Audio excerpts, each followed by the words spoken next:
Well, good morning. I hope everyone is doing well.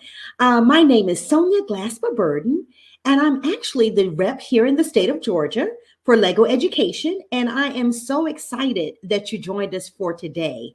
We are very, very excited to be able to share with you some amazing components.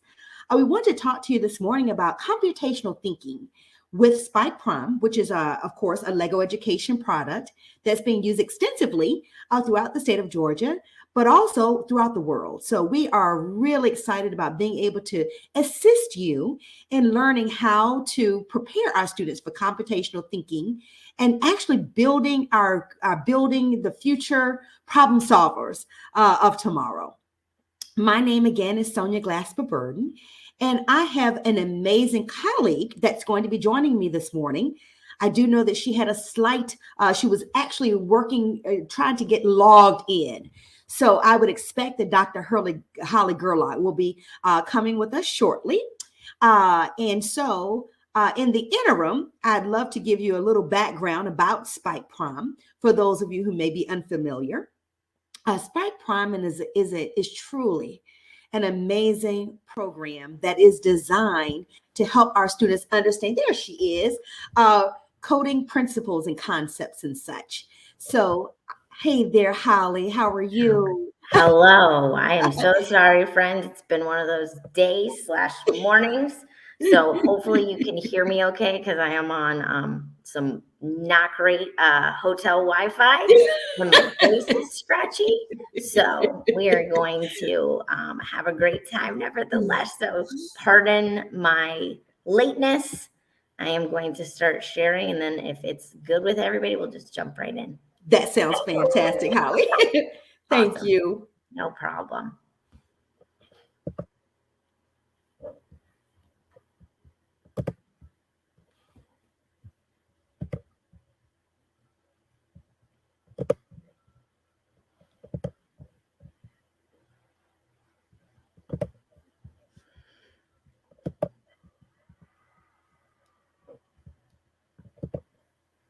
All right, there we go. And I'm sure you already handled the great introduction, Sonya. Yes.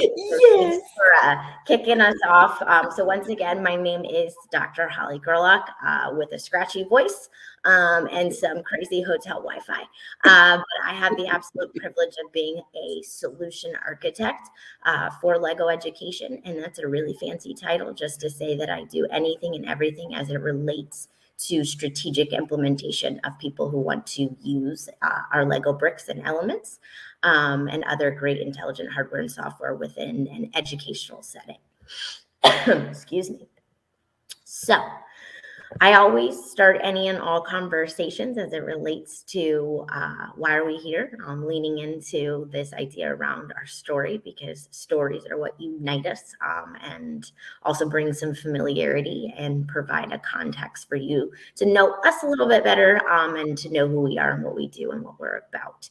So as my fun trivia fact that I always say, and I know that it is probably going to be very tempting because we are on devices, but I would encourage you to restrain from, quote, Googling, which I think should be an official verb, so you don't automatically know the trivia questions answers.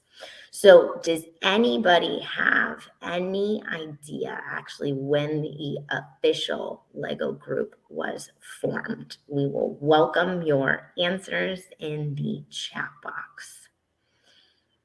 What year was the official Lego group formed?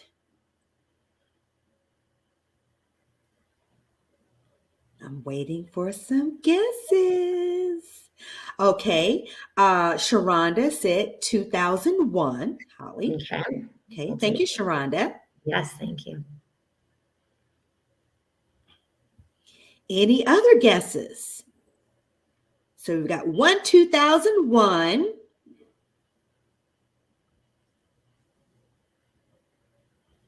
Let's see if any other guesses are coming forward. Okay. Flemister said 2005. Tony said 1989. All right. Love it. No doubt. All right. Well, What are these years? I'll have I see one that says 1977. 1977. Good year as Yes. well. So it's actually a little bit older. And by a little bit, I mean a lot older. It actually was formed officially in 1932. So we actually are a family-owned company. We were founded by our great founder. His name is Ole Kirk Christensen, and he was a toy maker. So funny enough, we were not always in the business of quote plastics. He actually made, as you see here on the screen, these wooden ducks. So they actually arose out of a little bit of a tragic story, unfortunately. His wife and the mother of their four boys, she actually passed away. So Ole Kirk was left with four boys, and he realized, I've got to figure out something for them to do. So he started with his beautiful craftsmanship, and he started making these wooden ducks for them to play with. However, something he started to notice that really kind of changed literally the course of history. He noticed that the boys started to get, kind of bored and complacent with these ducks. One of the things he realized was it was a very, quote, static play experience, meaning there was only so many things you could do with the actual duck itself. So, you could go back and forth and, do some, mazes, some movements, that kind of stuff. But after a while, outside of, kind of role playing with the duck, if you will, it kind of lost its luster. So they decided to really start to think differently. So the oldest son actually started to work with his father in the wood shop, and they started to think about how they could really make this into something. They wanted to take this idea of how do we move away from a static, quote, play experience, and was it possible to create something that was more dynamic and more innovative? And were they able to create a, quote, system of play? So fast forward a couple years, they actually invested in their very first plastic molding machine from Great Britain in 1948, post-World War II. And they started playing around with some different ideas. And another fun fact for you, our very first original Lego patent actually was created and filed in 1955. So the bricks themselves have actually been around for a long time as well. Another great thing that I always share with anybody and everybody is that those bricks are still under the same exact patent since 1955. So they are actually what they call universal or fully operable with one another, meaning you could take some random set that you had from 20 years ago and combine it with a set that, you buy today, and all of the pieces will still work with one another. Same thing if you take some of our Lego education sets and you combine them with a retail set. Doesn't matter, any of those things, all of those things, they're all going to work. So I always say, do not get rid of your bricks, because bricks equal possibilities for building and for opportunities to explore and to engage in creativity. And I always mention, as well as my one shameless joke of the day, if you have ever stepped on a Lego brick that the brick hurts you more than you hurt the brick. So they're pretty much indestructible. For sure. As long as you keep a good track of your inventory, they're pretty much timeless, and you will always have them. So we will continue on with our story. This next part is always the question Sonia and I frequently get. They're like, oh yeah, Lego, like the toy, that's cool. But like, what's Lego education and what do you do? So we are a part of the larger Lego group. So yes, the original Lego group, and think of it kind of like an umbrella. So we fall under it.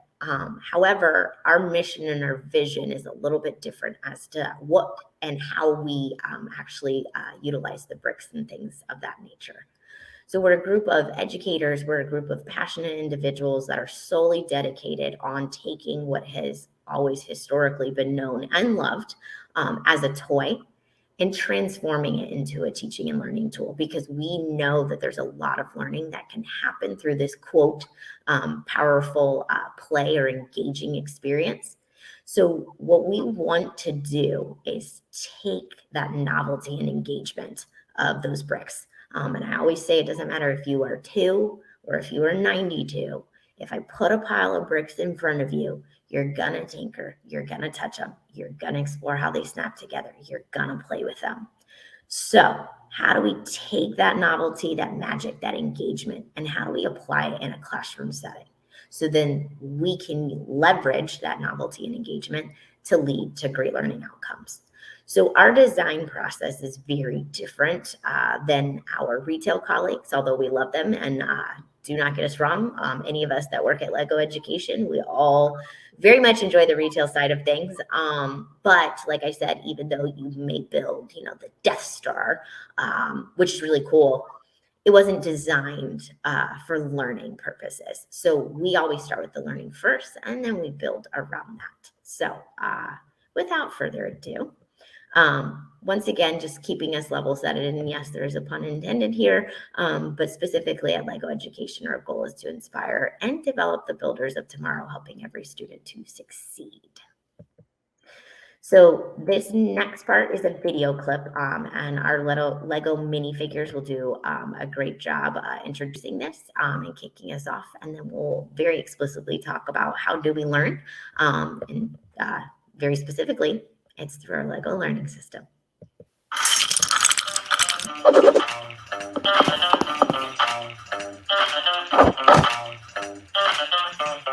Preparing all students for an ever-changing world shaped by technology requires a new set of skills for both students and their teachers.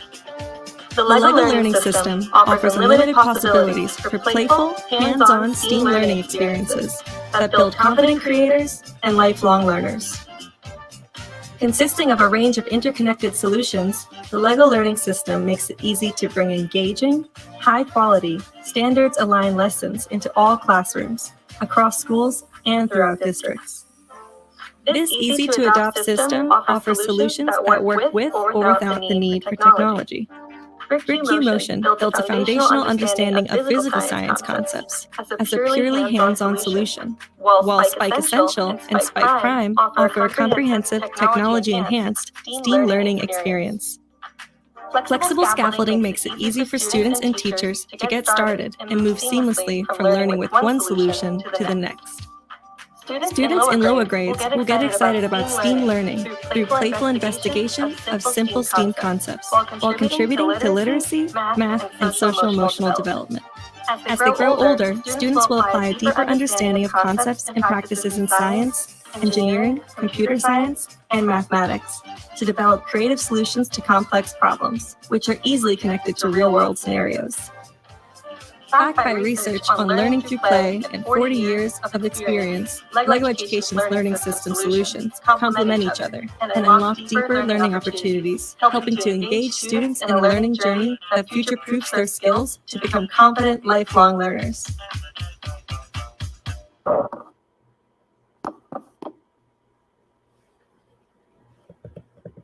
Did I go too far? No, there we go. Nope, sorry. There we go. So that was a really just condensed and succinct version of exactly what it is that we are hoping to afford students as they operate in and out of our different sets and what that might look like. So one of the big pieces for us is we really wanted to look at this just like we want a system of play. We want a system of play alongside a continuum of learning. So how do students interact in these different age groups in these spaces? So really thinking about starting from our youngest learners down in pre-K and then scaffolding all the way up even into that high school space. So very specifically today, we're gonna hone in on Spike Prime to talk about what that looks like and how it affords students a great opportunity to develop computational thinking skills and just really get them into some really great and unique learning experiences. But as part of our continuum learning, we do like to find balance within that as well. So Spike Essential and then Spike Prime are going to be what we call our tech-enabled or our plugged solutions, meaning that they're going to have the capability of utilizing our intelligent hardware, so specifically the motors, the sensors, and our hub which is our microprocessor, alongside of our bricks and our elements. Whereas Brick Q Motion Essential and Brick Q Motion Prime, and some of even the early learning sets with the Duplos, those are going to be what we call those unplugged versions. So there's going to be tech-free. So just bricks, just elements, and they're not going to have the hardware and software elements specifically. But they do, like I say, they're interoperable with one another, meaning for whatever crazy reason, should I decide I wanted to take a Spike Essential and put it with a Spike Prime, great, they all work together. And the inverse is true as well, alongside of even the tech-free solutions can work with the tech-enabled solutions. So just really thinking about how to create the most seamless experience possible.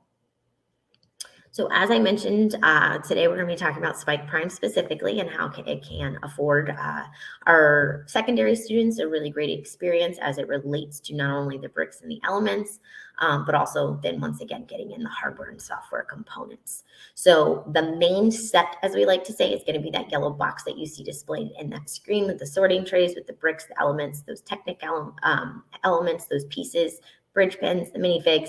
And then you'll see those sensors, the hardware pieces, specifically with the motors, and then the microprocessor.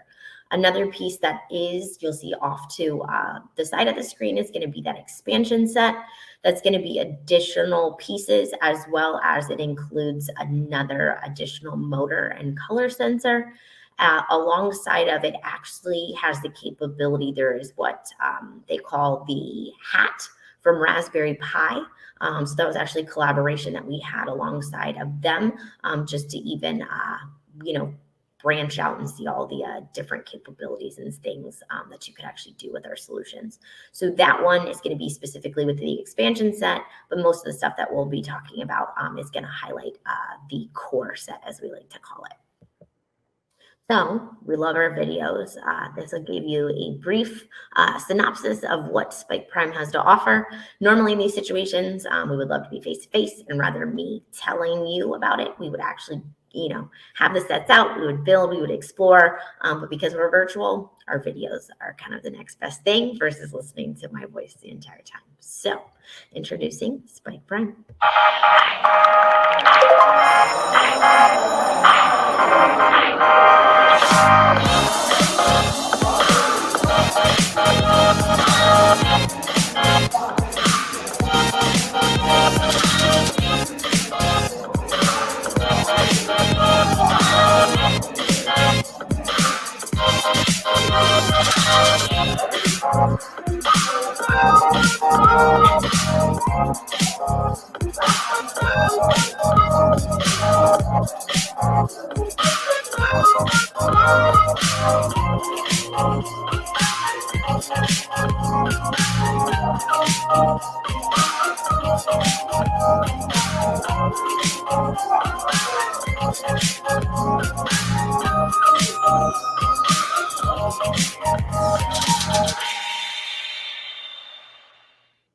So in that video clip, you saw a couple of the prototypes and models that actually come from Spike Prime, which really afford, like I said, kids these really unique experience to engage not only with the bricks and the elements, but also the hardware and the software, but then most importantly, leading with those learning outcomes that we would like to see that are not only relevant and meaningful, but grade level specific, and then are directly aligned to standards. That's my other big soapbox I always mention anytime I talk to anybody. I am a former teacher, former literacy coach, STEM coordinator, assistant principal, district administrator. I know that time is the most precious commodity that we have in education. And I will tell you, anything that was coming into any of my schools, if it wasn't based on my standards and it wasn't something that was relevant and meaningful and was assisting with what we needed to actually teach, there was no place for it. So it was really about strategically making sure that we were leading with the standards, those learning outcomes, and then building out the experiences to facilitate the learning that needed to happen for those desired, like I said, academic standards. You'll see some fancy different graphics popping up on there. So those are going to represent, in the easiest way that I like to explain it, is that this is our kind of version, if you will, of a teaching and learning framework. These are those 5 elements that you can understand, know, and appreciate from our experience. So not only from a quote student experience, what you can expect, but also equally as important is that teacher experience. We want to think about both of those user journeys and what those really mean and what those look like from both perspectives. So as we design things, that very first level, if you will, with all of those different beautiful pictures, is going to represent our curriculum. As I said, we're very different from our retail colleagues. We don't think of something really cool and then build stuff. We start with the learning first. So we will say, all right, we really want to teach, the design process or equations and expression or thinking about different ways to embed literacy, whatever it may be. We start with that learning and then we start to really scaffold out going into those next pieces. So of course, iconically, we're Lego. So of course, we're going to start with our bricks and elements. So thinking about this is what we're trying to actually teach because this is the learning we want to happen. So what type of bricks do we need to provide to students? What type of elements do they need to have? One of the things that you'll also notice that is very different, if you will, from a lot of our traditional bricks in our sets as Lego education is a lot of those regular, just basic stud bricks. They take a while to actually create and build something. And as a former reading teacher in a middle school, we were running off 55-minute periods. So with all due respect, it wasn't really 55 minutes by the time you transition, get stuff, take attendance, put a shin, all these different things. It was more like 45 to 48, depending on how quick we were moving that day, right? So time is of the essence. We didn't have time to sit there and take these little bricks and try to build one by one these smaller studs. So a lot of the sets that we'll have is, yes, we'll have those traditional bricks, but we're also going to have some of those larger elements so we can actually build quicker because although, yes, we love to build, we love to get to the learning outcomes even more. So you'll see some of those bridges. They call them biscuits. It's another fun word. You'll see some of those frames. You'll see those base plates. They're going to have those different pieces because as much as we love building, we can't spend the entire time building and never actually get to the learning. So very intentional. We think about this is the learning we want. What type of bricks are we putting in front of kids? How many bricks? Another big thing that we also realized that is very important, especially for our friends who are learning, is they love contextual understanding. So even though it may seem basic, but our little Lego minifigures are honestly, they're loved by all, including adults. So you will see them both in those elementary and secondary sets because they kind of provide that contextual understanding. They allow you to get familiar with a character and kind of just even emotionally attach to them a little bit because why not? Those ideas around stories, it's what draws us together. So we want that human element, right? So in the middle is going to be 3 different icons, and it's going to represent our coding progression. So one of the things we noticed is we wanted to make sure that we had some diversity within our coding progression. So historically, we've always had our block-based coding, which is going to be in the middle. It is, we've had a robust partnership with MIT for over 40 years. So it is based on Scratch, specifically Scratch 3.0 most recently. So it's going to be those vertical word blocks, which are really great. They're that drag and drop. They're going to really support and provide more of a focus around understanding the coding concepts behind the blocks. And then not to spend too much time here because I know we're talking about secondary, but on the flip side, we wanted to make sure that we weren't negating our emergent readers. So it's very similar to Scratch Junior. So we actually have icon blocks that are also going to mirror good beginning emergent reader practices. So thinking about concepts of print. So it's going to have those vertical, instead of vertical, it's going to go horizontal because that's how we read. We go left to right. We have return sweep. We put those ideas together and things of that nature. So then flipping to the other side, we also wanted to afford students this idea of scaling up, right? So we know coding, computer science, it's not going anywhere. If anything, it's becoming more and more prevalent in all of everything that we do, to be honest with you. It's completely, technology has changed the way that we live, the way that we work, even the way that we play. So thinking about how we can, once again, kind of level up, as I like to say, and give students another just really great and diverse skill set. So we actually have the capability in Spike Prime to not only use those word blocks, those word block stacks, but you can actually scaffold over to Python, which is the text-based programming language. Often I do get the question of why Python? And it's honestly because we leaned into what we know to be true in the industry. So we actually had a great opportunity to talk to people in industry and business and really think about, what is that need? How are we going to support that?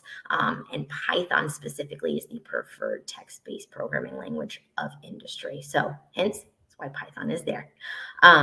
Next, then, of course, we want to have that network of that input and output. So we're mirroring that idea around a computer or system. So we add in our intelligent hardware. So we have our microprocessor, which is going to be the actual heart of the prototype and of the robot, depending on what you're building. And then it's going to allow for communication with those different sensors, specifically looking at motors and the different sensors, such as the color sensor, force. There's going to be a gyro sensor in there, a distance sensors. There's different things that you can do. This is going to also allow students to get into more complex topics and more emerging technologies, such as automation, artificial intelligence, thinking about different things and how those are virtually, machine learning, how those are changing the way that we do things and thinking about efficiency, but also it allows for a great conversation around impacts of computing. So, where is that fine line? What are those ethical considerations? What are the legalities and laws that surround it? So it just really affords for a really robust conversation when we add in those additional elements. So the last but not least, and very strategically placed on our framework, is going to be the teacher component itself as it relates to the teacher experience. And what I mean by that is collectively, every single one of us, I think we could all agree that the teacher is the most important facet to all of this. It is the most influential as it relates to learning outcomes and in student achievement. The teacher is what is going to make all this happen. So as great as we think our Lego bricks and our elements and our coding is, without an amazing teacher that's facilitating this type of learning, it doesn't really matter. It's all just kind of ancillary. So what is it that the teacher needs to be successful in this type of learning? So thinking about what type of professional learning, what might that look like for them? What is it? What type of support? What type of ongoing support? What type of content? What does that look like for them? And how do we ensure that every single educator feels comfortable and confident to actually utilize our Lego sets in the classroom? So thinking about that in those different aspects. So all of that put together is what makes up our Lego learning system, which is truly our framework for teaching and learning practices. So every single thing that we create is going to be based on those 5 core elements, and that's how we design out all of our learning experiences.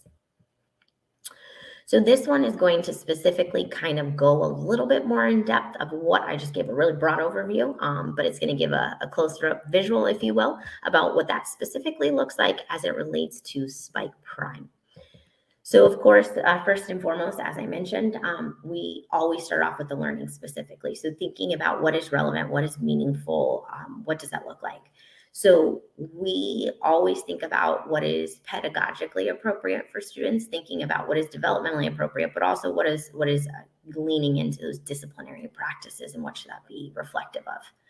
So this is what I refer to as our, quote, global content, and I will add some more words to that in just a brief moment. But what this is going to be is these kind of, quote, lesson sequences that have been put together in these, quote, units. So they're going to have relevant themes, relevant meanings, and developing out these skill sets in this content. So we follow a gradual release model purposely so we can ensure that students are going to be successful. So initially, when we first get started in a unit, it's going to be a lot of heavy scaffolding. So there's going to be a lot of prompting, a lot of support. Even from the coding aspect, they're going to give you pre-made code, or they're going to even use the prompting in the platform with the little drag and drop icon to actually point out that, hey, we want you to pull this block, to really get students comfortable to understand what the actual coding concepts and what those actual learnings want to be. Then in the middle, the bulk of it is going to warrant that guided practice. We want students to have multiple exposures. One of the things is, collectively, you can't teach a standard in one lesson in one day and then just abandon it and assume like, oh, yep, I taught it one time, they must have mastery of it. So we know students need, and it's how they learn really well, is through that purposeful repetition. It's that authentic and meaningful practice situation. So giving them multiple opportunities to engage with those coding concepts and that type of content.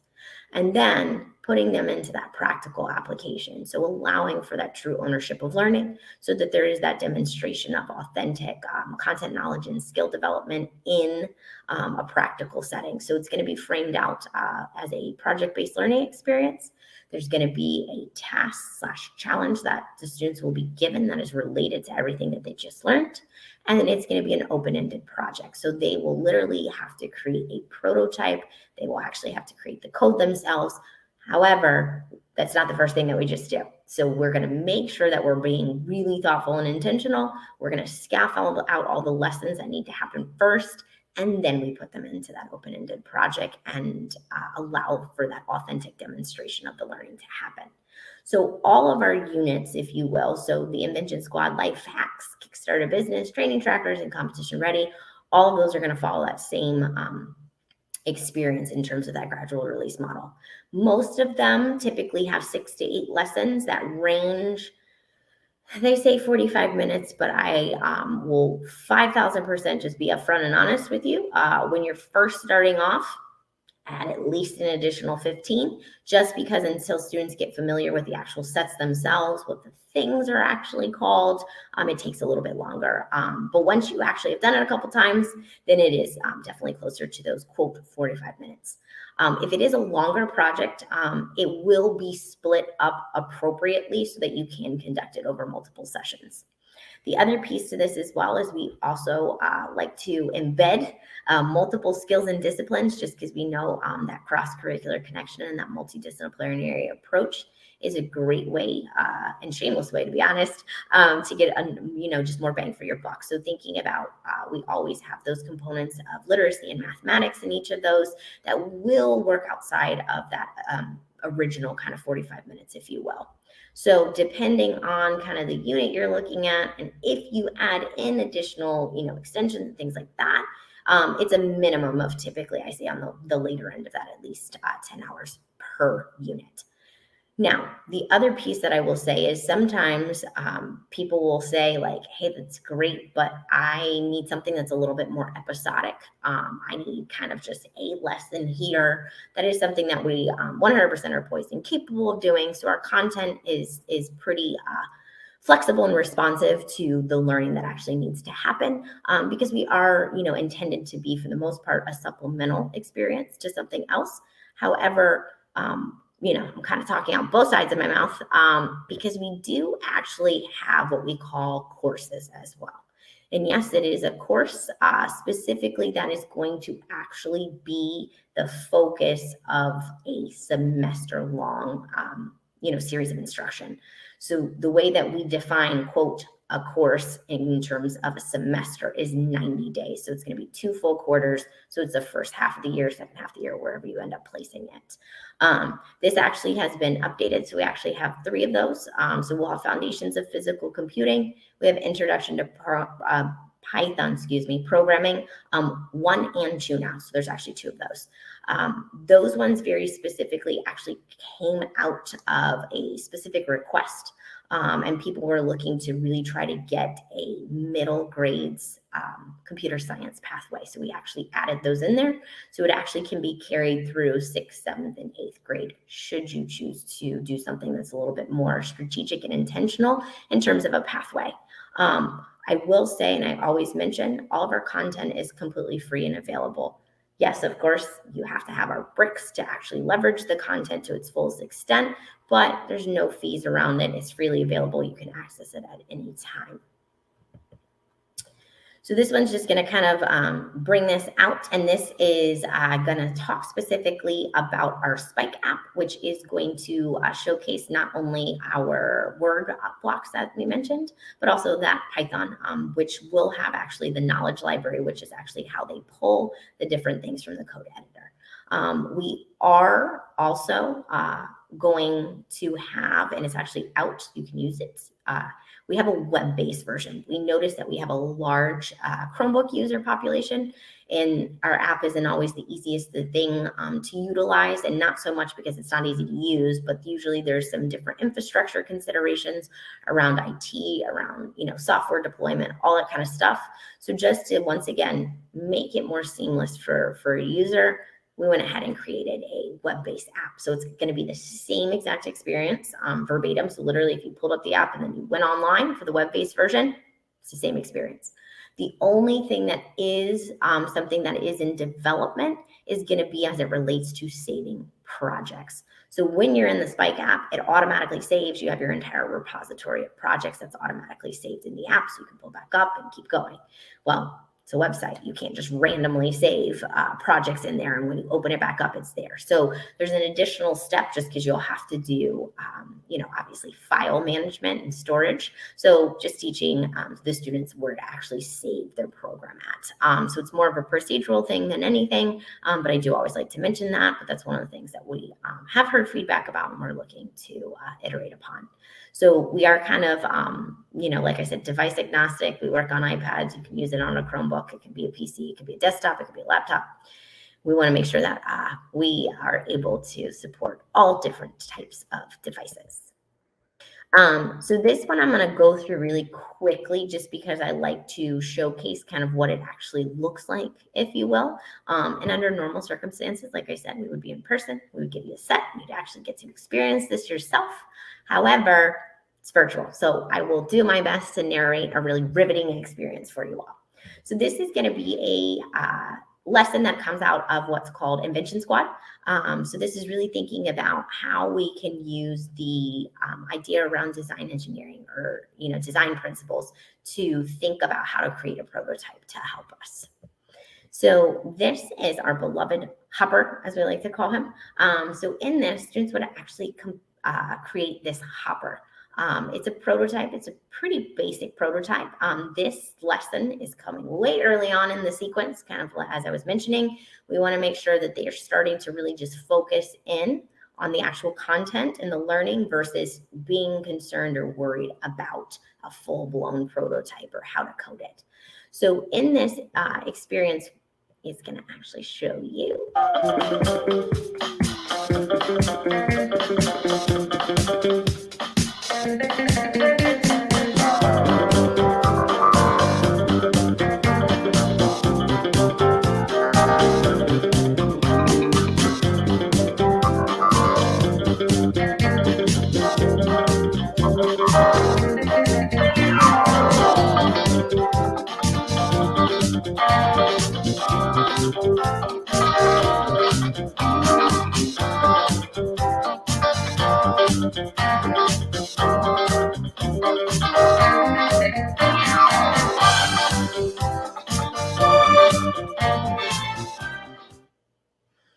So kind of a quick and easy version of what you just saw. So when the students start this learning experience, they're going to be tasked with, quote, building out their hopper. Because this is, once again, early on in the learning experience, it's going to be scaffolded. So if you ever built with any of our stuff, you'll see the very IKEA-esque manual for building. It's going to give them those building instructions. It's going to be a quick, very easy build. There's not a lot to it. Now, if you noticed that very first hopper that they built, that's a standard prototype. That's kind of the basis for creating that shared understanding amongst all of us at the time. But what's going to happen is there's going to be this possibility for iteration. So this one very specifically, we leaned into this idea, more of a science focus, thinking about variables. So talking about independent variables and dependent variables, and then looking at data collection, multiple trials. So really thinking about how do we hone in on those good scientific process skills. So in that instance, it really created that baseline data. And then what's going to happen is they're going to iterate and they're going to take in what they changed, so what variable was actually changing, and then actually collecting that over multiple trials to figure out, which hopper, if you will, actually works the best. So as the lesson title implies, it's a hopper race.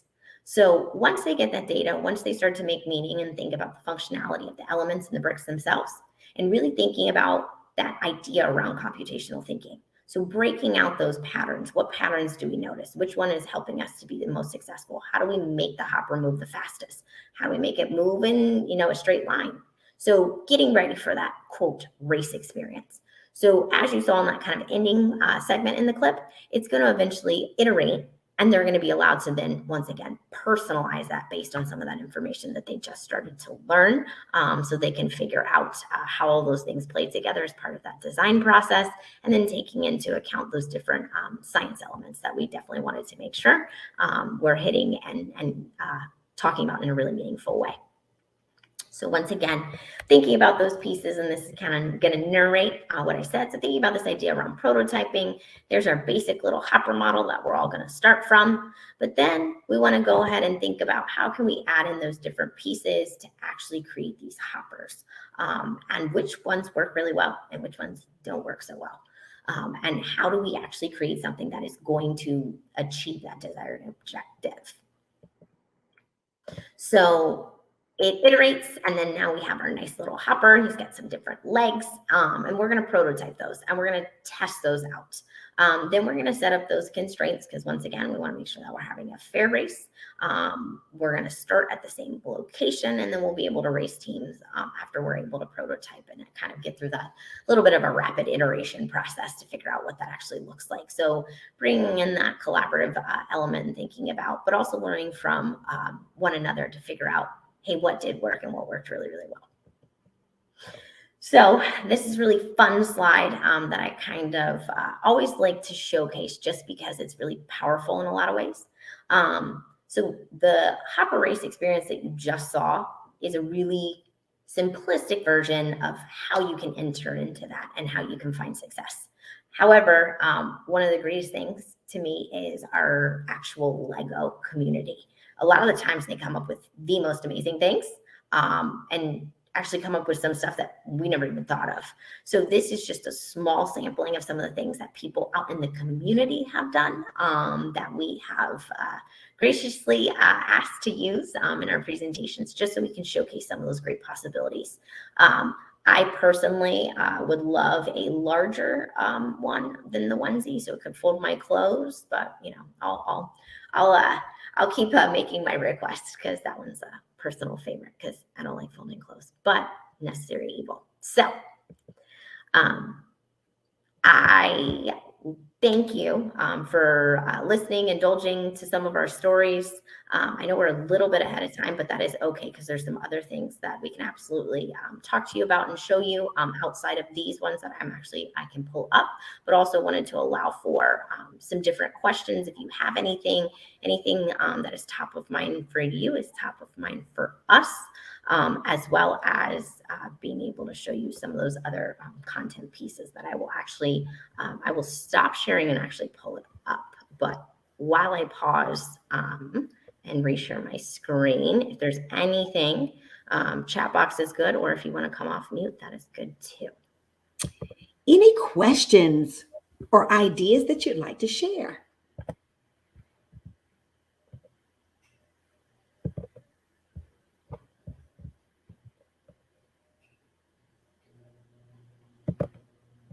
Doesn't look like we have any questions thus far. Okay. I'm sure some may. I'm pulling this up right now, so there's two other things to show. Awesome. I'm just happy that my hotel Wi-Fi is holding out, working. That's always a very big risk we run. Yeah. Good old hotel Wi-Fi. I do understand. living the dream now. Yeah. All right, let me share this again. All right, so this is more of functionality, so you can see where some of these things are, just in case you want to fully divulge and see some more fun. So 2 different things. It's going to pull up, and you're going to see my awesomeness. All right, so everything that I was just talking to you about can actually be found. It's just legoeducation.com, even though it's obviously showing the English and the US version of this. When you come to our actual homepage, all that content that I was talking about that you can actually go online and access fully is going to be under that Teach tab. And literally, it's going to be the 3rd one down. So you can actually just go to Units and Lesson Plans. And when you click on it, it's going to send you over here. What I recommend is the easiest way is to filter. So if you come over here to Products and you hit the drop down, there's going to be 2 main ones that I'm going to refer you to. It is going to be this one right here, so actual Spike Prime. This one is going to be the ones that are going to have all of the word block solutions. So the ones we just talked about, so you'll see some familiarness right there. So there's Invention Squad. So even if we clicked on here, all the video assets and things like that will also be included. But we'll actually go to Hopper Race, since we just had that conversation about our dear friend, the Hopper. So you'll be able to click on that, and then it'll actually bring you through the learning itself. So it'll talk to you about specifically the lesson plan. It's going to give those key objectives. It'll talk about the educational standards. It's going to give you those resources. So in case you need the building instructions, in case you're curious at looking at the Python piece, the other piece, as well as it does have the student material. We're very friendly. You can actually put it in Google Classroom. I've seen it work really well with Teams, a lot of different LMSs, Schoology. So basically, whatever it is that you like, we're pretty flexible and responsive. We like to play nice in the sandbox. So then this is basically, like I said, going to be this teacher-facing piece. So it's going to start off, it's going to have those questions. It's going to have the video pieces that they're actually going to be able to see and do. And then it's going to go ahead and also for you as the teacher, it's going to have this idea around here. One of the biggest things that we've realized in this space as it relates to computer science for the teacher is we usually, if there's ever any moment of uncomfortableness or hesitation, it's usually related to the coding. It's not the bricks. Pretty much all of us can find success with our bricks, as I like to say. We can take 2 bricks, we can snap them together. We use our handy dandy, quote, IKEA building instructions, and then we go through that, right? It's the coding part. So this will actually be there. So we call them coding snippets, but it'll actually be the solutions on how you actually make the things work. So that will be there, like I said, not only for the students in terms of those starter code, but then for you having the full-blown program. So you actually see the coding snippets and the solutions. So you're not trying to figure out like, what do I do? How do I actually make this work? Just because we want to make sure that, once again, you feel comfortable and confident with the material as well.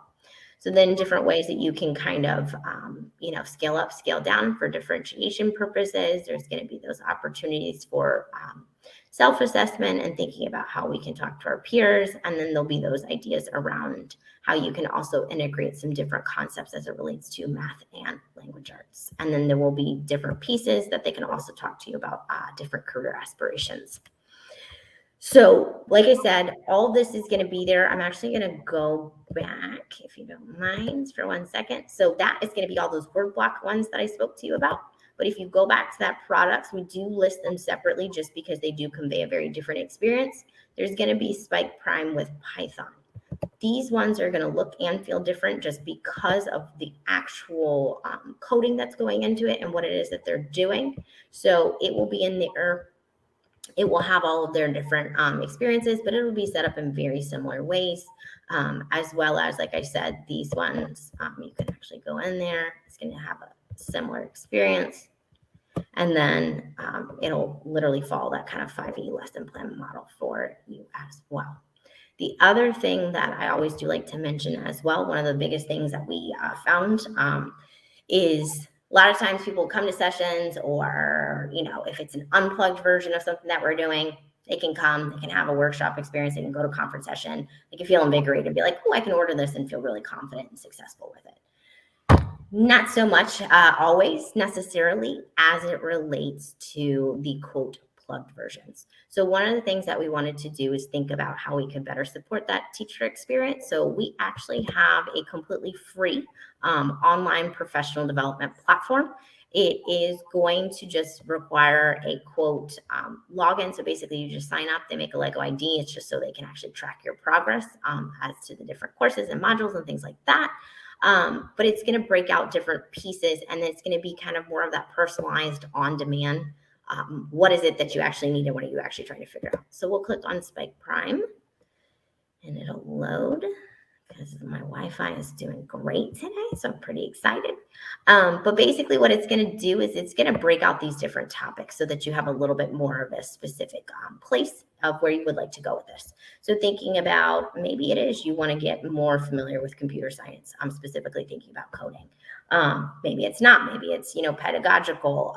So going into pedagogy, thinking about project-based learning, or maybe it's materials management because you really need to figure out how am I going to manage, all of these lessons and these materials. Whatever it is, you can literally just click on it, and it'll actually give you that kind of on-demand, personalized little snippets. They are going to be broke out into different courses, but it does not, excuse me, mean that you have to commit them all in one full sitting. It will give you a little progress though, because I know shamelessly, I like to feel successful when I'm going through things.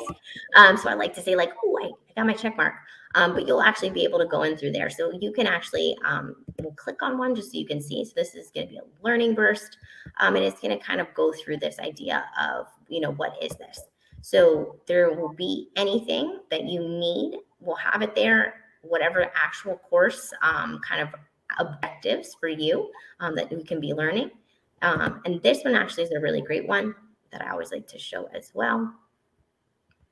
It's going to open as a file, which is okay too. So it's going to basically kind of give you a guide to kind of focus in on and kind of take down some of your notes and some of these different pieces. So there's kind of a purpose for learning. One of the other things that I've actually seen this become wildly successful is people actually utilizing these smaller quote learning bursts, because they can be fully completed in 45 minutes or less. One of these ones they'll actually do during PLC times and things of that nature. So just these nice snippets of things on how you can get through and actually become more familiar with computational thinking or whatever it may be. So once again, it'll have all that kind of stuff in there for you, and you can literally click start learning. It'll actually send you to the module. It's going to think. Let's see if my Wi-Fi likes me. Oh, it still does. I'm so shocked. So it'll actually be interactive, and it'll actually have embedded videos. There'll be different things, just because, like I said, we want this to be something that's interactive and fun. And then there'll be little tips. There's little pop-out boxes, all these different things that you can actually explore. And like I said, really kind of this idea around what we noticed is it's never like in the immediate sense that you're like, oh my gosh, I have questions. What is this random blue button blinking? Or how do I reconnect the hub or whatever it may be? It's usually after the fact. So this was kind of that in between that you couldn't immediately get to one of us, that you would be able to have an on-demand and personalized support, basically looking at what it is that you want. But also on the flip side, of course, nothing replaces face-to-face instruction. So we do offer different sessions, not only full days of PD, but we also break them out. We've done half-day stuff. We have a lot of different opportunities just to support different types of professional learning and different modalities. I will also tell you, that's my other like shameless one. So I always recommend that you come back to our site rather frequently. This is actually a really great one. There's a couple different ones that are great content that we have available. And yes, it's Lego, and yes, we love our bricks, but a lot of these are actually being designed to be more, quote, set agnostic, meaning you don't have to have Spike Prime to still be able to actually utilize a lot of this content. It can be utilized with non-Lego materials, in all honesty, or if you do have Lego sets, we can point you very specifically to what it is. So this was actually all based off of the Artemis launch, so it's actually called Build to Launch. And it actually has this entire, like I said, great content repository, not only for teacher resources, what it is that you all need, but there's also these really great video segments that were created actually with NASA astronauts. So like, what could be cooler than that? So it's really awesome. And then, of course, like I said, there's these different things that they add. So we are becoming more and more advantageous with how we're presenting different types of content, just because we want to make sure that people find relevance with our materials and are able to find those easy entry points, whether you have a class set or whether you don't. Really just thinking about how to better engage in that space. The other thing, last one shamelessly, is we do have a teacher community that you can also find from here. So this is going to be, once again, this is user generated content. So there's going to be different pieces that you'll be able to find within here. It's one of my favorite ones. Why doesn't my robot drive straight? I'm still trying to figure that out myself. No, I'm joking. So different things, but you'll see some different posts and things like that. But there also is educator forum boards beyond the news. You can actually exchange resources. So if you're like, hey, I wish you really had an event about blah, blah, blah, or whatever. So just different ways to interact and things like that. So even like these are my favorites, like, I have a corrupted file. I need help. Can somebody help me? Because who doesn't always need friends in our time of need? So just another, once again, just great thing that we have available. And then trying to think what else, because that's my job, is to give you all the tidbits of wisdom that I have in the short time that we have together. Any questions now that I've showed you a couple of these different things, or anything that we can further clarify for you all? Any questions for Dr. Gerlach? Thoughts?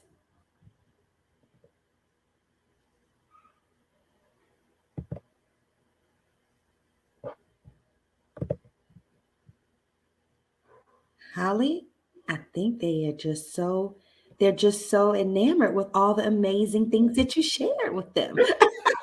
I'll take it. I'll take it. A few minutes to process all. It's great. Processing's good. That's all good. But yeah, so like I said, we're always looking to have these different types of conversations and engage about not only our content, but our sets. So I always say shamelessly, you know, if there's something that you have questions about, the conversation doesn't have to end here. I already saw that Sonya was great and put our contact info in there. We're always just an email away, and we're actually around as well. Definitely doing the most, or trying to at least. As we're starting to get out and about more. So by all means, like I said, reach out if there's a question, if there's anything else you'd like more information. Even if you know, are like, hey, can you send me, you know, one of the actual, you know, content or whatever it is.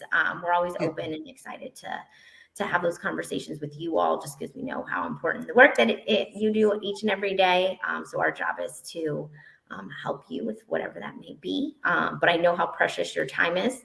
So I do very much appreciate you all joining us this morning/afternoon. We're afternoon, right? It's 12:30, almost 12:30. So thank you for spending some time. Hopefully you got to know a little bit more about LEGO education. And if anything, you found out some really great trivia that will help you in your time of need one day. So we'll stick around for those last 2 minutes in case anybody else has anything. But otherwise, thank you for joining us, and hopefully we will be in touch soon. At some point in time, our paths will cross again. We would love it. Thank you so much, yes, everyone. And thank you, Sharonda. Yes, I look forward to a future connection as well. Yes. Thank you. And we'll stay for until at least until 12:30. So we're here. So if there are any other questions, thoughts, etc., that you'd like to share or ask, we are happy to oblige. Thanks, Sharonda. Thank you.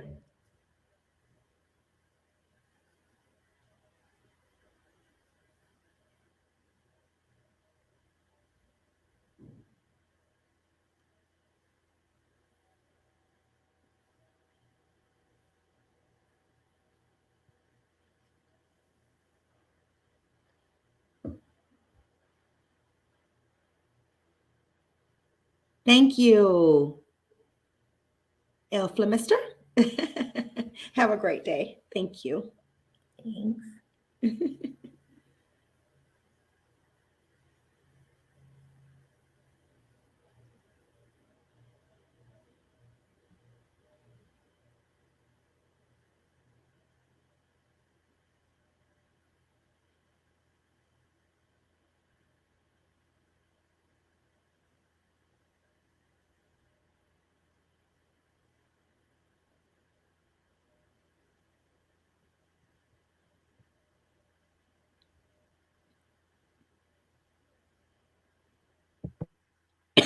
Excuse me.